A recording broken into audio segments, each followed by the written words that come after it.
Do that, and did you feel like those guys inside got what you were saying this week? I thought Alex was outstanding in the second half. I thought Marcus Lee was really good in the second half, and I thought Scal made strides. He's not there yet, but he mixed it up. He dove on the floor.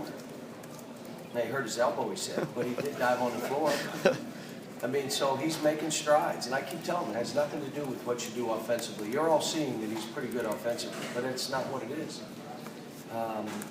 We're still a ways away, folks. I mean, you know, I was happy about some of the stuff, but, you know, we don't come up with stops to put people away. It's been all year this way. And, you know, I can tell you Dan did a great job with his team. I watched his tape. I mean, they got to be excited about watching basketball up there. I mean, the way they play and, you know, skilled guys that can all make shots. I mean, they missed some against us, but we were, you know, we defended and made them drive into bigs. And but that team's going to win a lot of games. All these teams that we've played, like EKU, they're all good teams. You know, but got to shoot a little bit better. Tyler and Jamal didn't shoot it particularly well, but I'm not too worried about it. I'm more worried about us, how we're playing. This was a game where we were going to play up and down because that's how they defend. They let you get into a running game. And but I was disappointed in turnovers. We have 17 turnovers, 4 from Jamal, 4 from Marcus Lee, 3 from Scal. I mean, come on. Most of that is just being tough with the ball, making easy plays. Questions? Coach McHale said that Alex is a pro when he wants to be, he said. What makes the difference, do you think, when Alex wants to be and apparently when he doesn't want to be? I don't know. Is bringing out Alex? You can ask him. Marcus Lee coming back from that injury, obviously, you know, looked good, 5 of 5 from the field. What did you see out of him? First half he wasn't particularly well, and did well, and in the second half he played. I thought he blocked balls. He came up with rebounds. I even liked the fact Scal blocked somebody out so that the other guy could go get the ball. But there was a late game rebound that we really needed to finish the game off. Scal let the other guy get it from him. You're out. You can't be in. We're trying to win. And even though we're learning as we go, we're the most inexperienced team in the country, and we show it. You know, and I'm probably expecting way too much from these guys, probably because we've all been spoiled that when we step on the court, everybody thinks we're just supposed to win. The UCLA game kind of got everybody in check, like, oh my gosh, are we that team or are we that other team? And this is what happens when you have inexperienced guys. Cal, Alex is a senior. Consistency should be a heck of a lot better than it is. It's not He'll like come out. You need to go ask him. Next question. He's coming out. Go ahead. He's ready. Fire her away.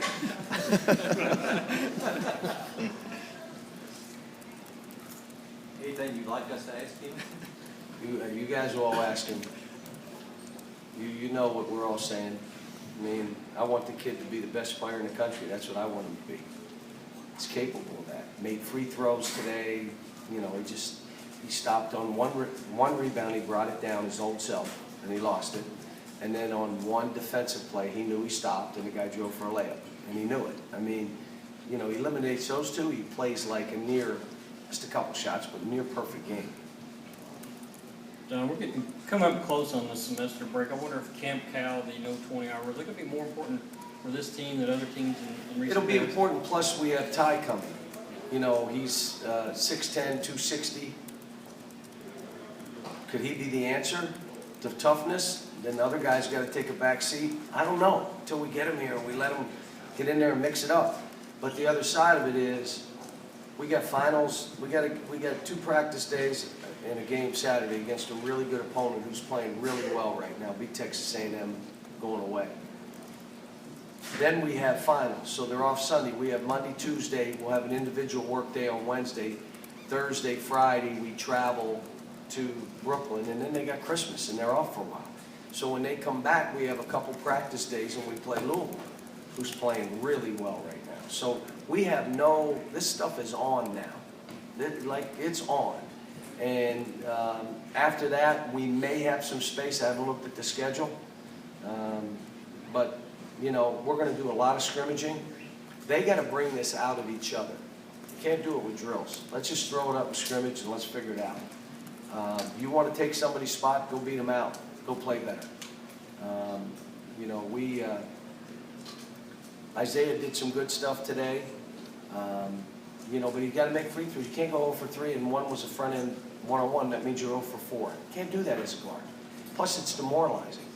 And he's a good enough player that he doesn't need to do that. But boy, can he get to the basket? Is he good with the ball? How physical is he?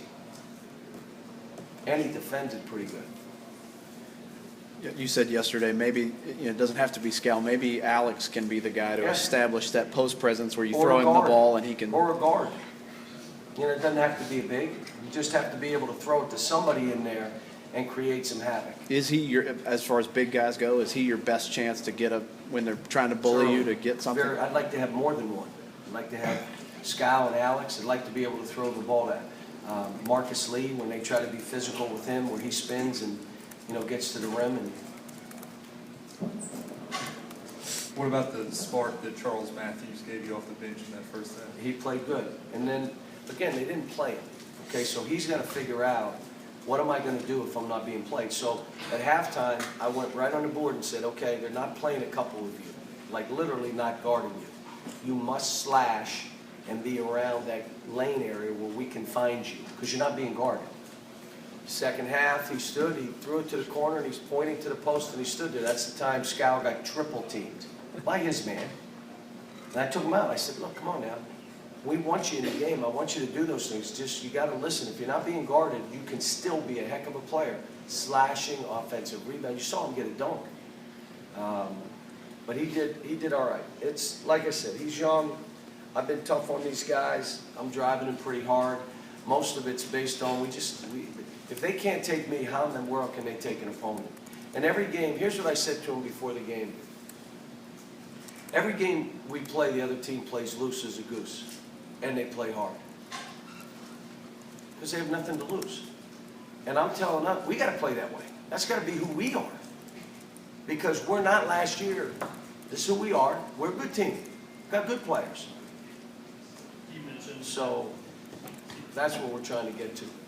You mentioned that you all are going to start scrimmaging more. We had scrimmage the last 2 days. And you mentioned that playing time's up for grabs. Is it 1 through No, 5 no, playing time's no, up for no, grabs? no. There's 1 or 2 guys, if you want to play better and do it in practice. But you got 5, 6, 7 guys that's locked in who they are. Scal wants to give up minutes to those other guys, or Ty when he comes, then give it up. If you don't want to give it up, fight like crazy and go get it done. Alex and Marcus Lee are playing. Those 3 guards are playing. Who are the other couple guys? You want to play, prove it in practice. That's the old school way of doing it, I hope you know. That's like how they do it. And then the other guys don't play. Now it's, you know. John, you can't talk about how Tyler's playing right now. I think the last couple games he's like 5 and 22 shooting, but he has like 17 assists. Oh, I'm still 4 bothering him. turnovers. It was his right arm. You know, there are times he doesn't want to make that shot. We're telling him, look, you got to shoot it whether you're making it or not. Because if they're not playing people, it's the only thing you can do. But the other one was Jamal. Just missed a lot of open shots. I mean, and he's a good shooter. Made the couple that we needed to space the game, but when it's ready to bury people and put them out of their misery, we're not making those plays and we're breaking down defensively. Anything else? John, one other thing about Ty, how far along is he in his development, and when does he I don't join? know. When he comes here on the 18th, I don't have any idea. I'll see him. I've watched him on tape, but I haven't seen him in person. Haven't seen him against our guys. We'll see what he is and what he's not, and whether he's going to be able to help us this first year. What does he look like on tape to you? He looks like he's 6'10" and about 260, 250. Will he play regardless for you, or is there still a possibility he might come in redshirt? He could redshirt, but the plan is let's slide him in there and go. But again, okay, we play on the 19th. He gets here on the 18th. Then we go on Christmas break. He's got to come back here, and I got to have staff working with him over Christmas. Then we have 2 practice days, and we play Louisville. Not probably the ideal game to shove him in with 2 days practice. But then let's just see where he is, and we'll figure it out. Thanks, everyone.